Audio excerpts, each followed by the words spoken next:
Kelly Wilks. Excited to get into her story here in a little bit. For those of you that do not know, Kelly is the wife of Kevin Wilks, our longest established deacon at the church. Kevin is our lead deacon, and he and his wife have been an incredible help to us at the Well Worship Center. And both of them have incredible stories of just God's continued pursuit of their lives and His grace. And so we are excited to let her share with you today her story. So Kelly, thanks for being with us today. I'm excited. I was blessed to be able to share a lot of my testimony when we went to the Philippines to the high school kids, and it really just kind of started pouring out in me that I don't do it enough. But I kind of broke my testimony down into four things: heartbreak and pain, bad choices, restoration, and hope. I grew up in a small town in Missouri and didn't move to Kansas until the summer before fourth grade. As far as I can remember, my growing up life was just one of really heartbreak and pain.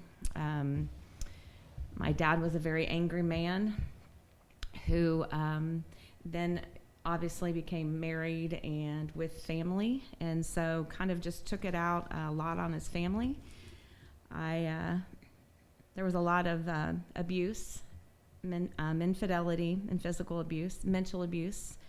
I was self-taught at a very young age to avoid conflict at all cost. So one of the reasons why music is so special to me, and I tell people when I describe what music does to me, it's just part of my soul, was I would kind of barricade myself away in a room. Most of the time it was in a basement, and I became that singer and that person who performed. So that was kind of my life. I grew up my entire life in a Catholic church. I knew God. I knew about Him, but I didn't really know God. And so it just made it really tough for me to understand really what God was about and how He could allow things like these to happen in my home.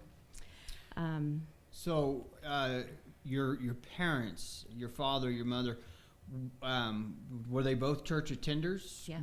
Growing up? Yep. And so even through the difficult time at home and the abuse and the violence, you're still going to church every week. Yep. And that was probably confusing Very. as a child. So. And it's something that I took into my adult life 100%. What people saw was not really what was happening at home. I took that very much into my adult life. Everything that I tried so hard to get out of in my childhood, I carried on to my adult life.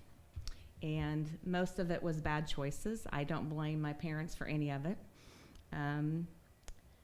Most of the things that what I call set into motion was a broken family, lies, and deception.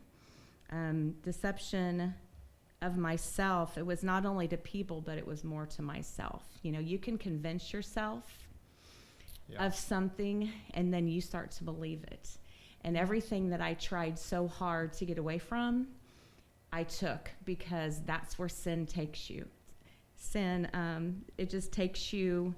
This is the one thing that I don't love, but one of the things that is so true is the sin will take you farther than you want to go, keep you longer than you ever want to stay, and cost you more than you ever want to pay. And it did. It cost me a lot. And like I said, I don't blame my parents. All of it was my choices. Can you speak to that a little bit? Mm-hmm. Maybe with, sharing what details you can, and maybe those cautious with those that you can't. But in what ways, you say you carried some of this into your adulthood, and it had a cost. Mm-hmm. It took you further than you'd ever anticipated. What are some of the things that, some of that childhood baggage that you brought into your adult life, what did it cost? It cost me my family. I didn't go into marriage thinking that it wouldn't last. But one of the things that I was so quickly wanting to stop the pain was to get out of it, and that was the only way I could. So it cost me my my children's relationship with my family. It caused a very large gap of time when I had no relationship with my, especially my mom and dad and my sister and brother. I kind of, one of the things that I describe it as is I was that bad apple, you know, that you feel like you've gone so far that, you know, everybody, oh, that one in the family, I was that person. It's really carried over into, I think, a lot of confusion as me as a child. I think that confusion carries over to my grown children now because they saw the pain. One of the things that I've always unfortunately done with my children is I yell. Like when I get angry, I yell. And so that was one of the things that I tried to get away from. And you really just have to take a step back and realize that sin is what causes it. And I never really understood any of that until I accepted Jesus into my life, and then I changed. I mean, I would have to say more than anything, it costs me my family. So you say that things begin to change, and not until Christ became a part of that. Yep. So tell us a little bit about that. How old were you when that happened, and what are some of the things that led to that moment in your life? Well, in 2009, it was the first time that I hadn't been working. My husband was on a job, and I would be at home, and I was searching. That's all I could tell you, is that I was searching for something. And one of the things that I would often say to Kevin is, I feel like I'm searching for God. How can you grow up your entire life in a church and not know God? Well, that was me. Wow. And I just wanted something, and I didn't know what it was. And, you know, you can listen to Christian music, and you can listen to sermons, and I felt that I was searching. And so what I would do is I would try to inundate myself with those things, and I had the 700 Club on, and I know that sounds so crazy for some people, but it was something that could put positivity into my life. Amen. And so I was listening to that, and, you know, I was doing my housework, and there's that point in there when they talk and they speak and they say, you know, we're praying for somebody that has had, you know, this pain in their life. And literally, it's like God stopped me in my tracks. And everything that preacher was saying that he was praying for, it was speaking right into my soul. Mm-hmm. And at that moment, August 21st of 2009, I broke down and I wept on my kitchen floor. I probably sat there for 20 to 30 minutes bawling, all by myself. And it's just such a true testament of God can reach you anywhere. It doesn't matter. You don't have to be in a church building. You don't even think you have to be seeking. I felt like I was searching for God, but now that I've known Christ, he was searching for me. Amen. I often hear those times when I don't want it to ever be that last, you know, this God's coming, you know, wants you so many times, and that's what I felt. God was trying to reach me so many times in my life. But what was so hard about it is when I got up, I wanted to feel different, but I didn't. Yeah. And but I knew that I had said those words. I had asked for repentance. I had asked Jesus in my heart, and I didn't want to live my life anymore like I had lived it. And so I was kind of embarrassed in a way because I really didn't know how to tell Kevin. And I'm not even sure that I told him right away because I wanted to see if I had a change in me. You know, it wasn't immediate, but I could tell when I would start a pattern of maybe a deception or not telling the truth, that it would be like God would be like, no, this is not how we do this. And so through that, I reached out to a women's Bible study and started being around people that could speak truth to me. I've always started, every time I've ever started reading the Bible, it was always in the beginning. And so a lot of it just didn't make sense to me. And I finally was around believers that could teach me, kind of train me. And it really has just flourished from there. Kind of how our life has progressed since 2009. God has been faithful. All of our hope is in him. And one of the things that in our life that has been so hard, I think, for my kids is they saw the person that Kevin and I both were. And, family is sometimes the hardest to, is this really true? Sure. And so for all these years later, I believe with all my heart that they know who we are, who we say we are. Amen.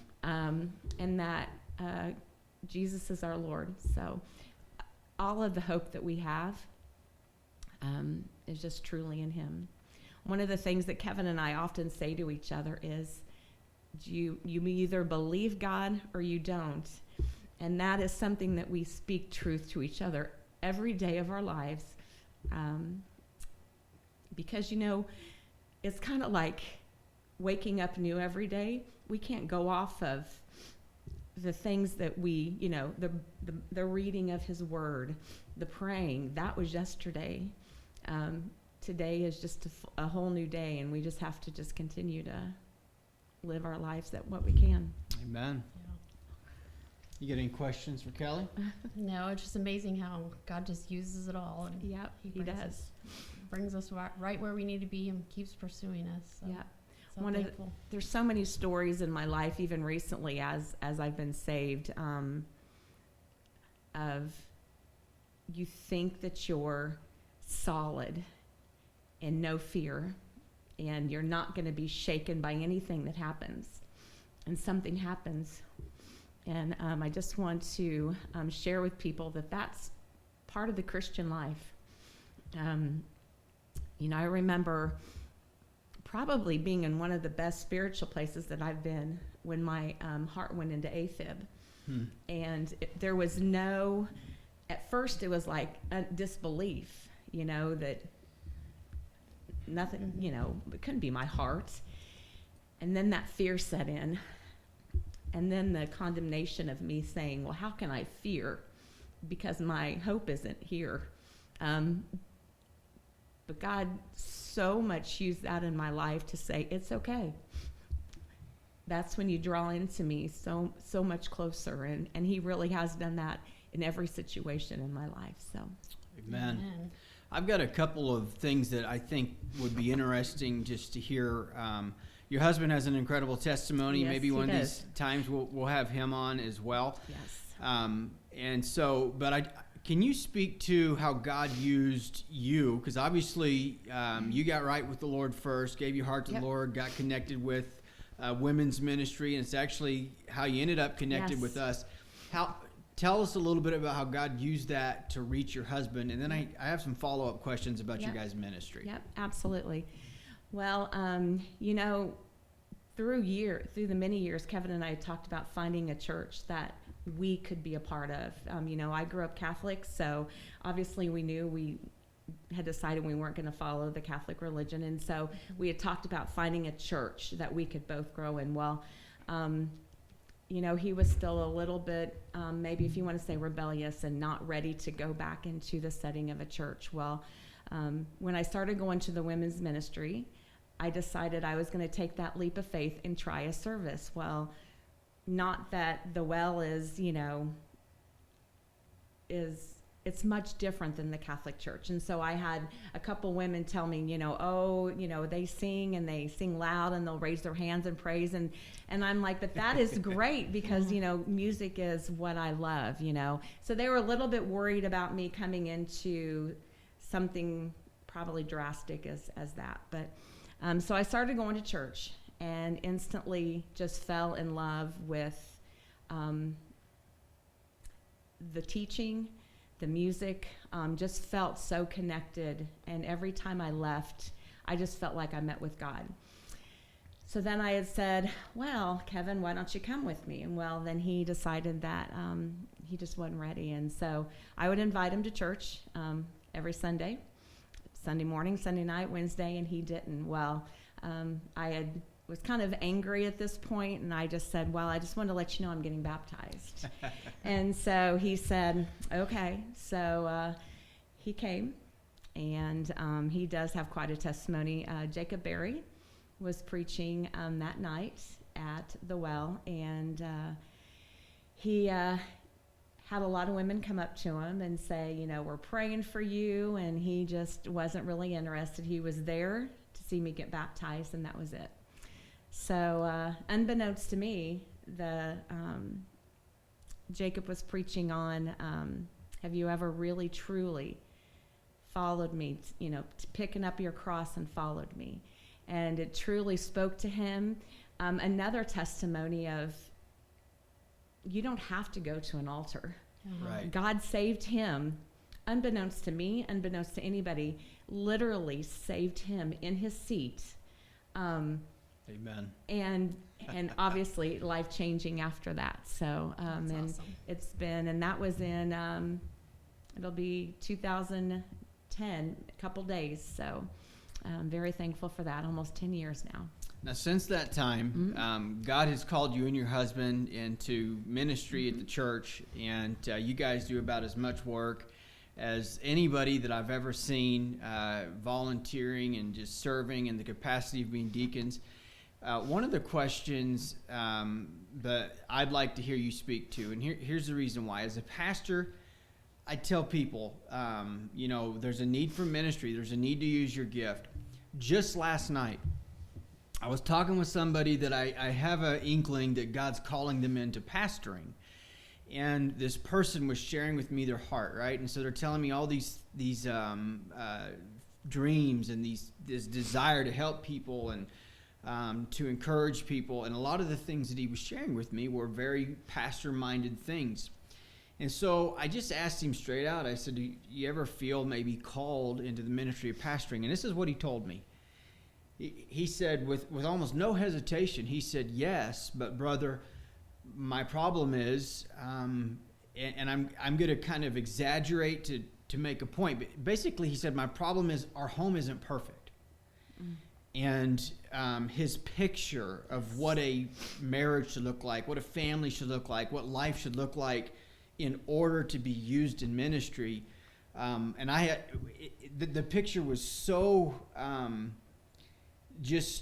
really impossible that I see him and others a lot of times cutting themselves short from ministry and thinking, you know, we can't do this because of this or because of that.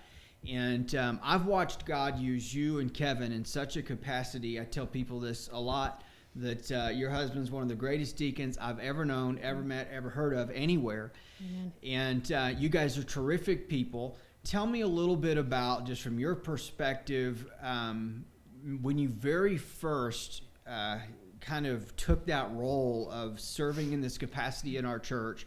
Was that scary for you? Did you feel unqualified? Tell me a little bit about how it all started. Well, I think that it was 6 months before he gave his had given his decision to say yes to doing it. And I think that was one of the hesitations, was that we're not perfect. Mm-hmm. But I think the one thing, and this is when we've met with other families that are possibly going to be a deacon or anything like that says, what's the key? The key is you don't have to be perfect. God uses people all the time in the Bible that, he used a donkey. I mean, if we love God and we love the people, everything else will work out. And that's one of the two things that we have been solid on. Kevin is a really great one-on-one. He doesn't get up and preach to people, but he is a great one-on-one. And that is the one thing that at first it was very scary because you don't feel qualified. but God's the one that qualifies you, not yourself, because our standards aren't That's right. aren't Amen. anything. So I would have to say that just loving people, sometimes it's hard to love people, but that's what we're called to do. And so pray for them, love people, love God, and be as true as you can. That's the one thing is that I can say is that our home life is what you see. It's not what I used to live, because that's not who we were anymore. And so that is a true testament, is that, you're not perfect, but we are who we say we are. And man, we sure love God. Amen. Amen. Well, we sure love having you guys on our team. I just can't tell you how much we love you and Kevin, We love you and how guys. much you guys mean to us. Thank you for sharing your story with us today. And you got any final thoughts? Not too much, just that we love you guys. We and love you guys we too. count it as pure joy to serve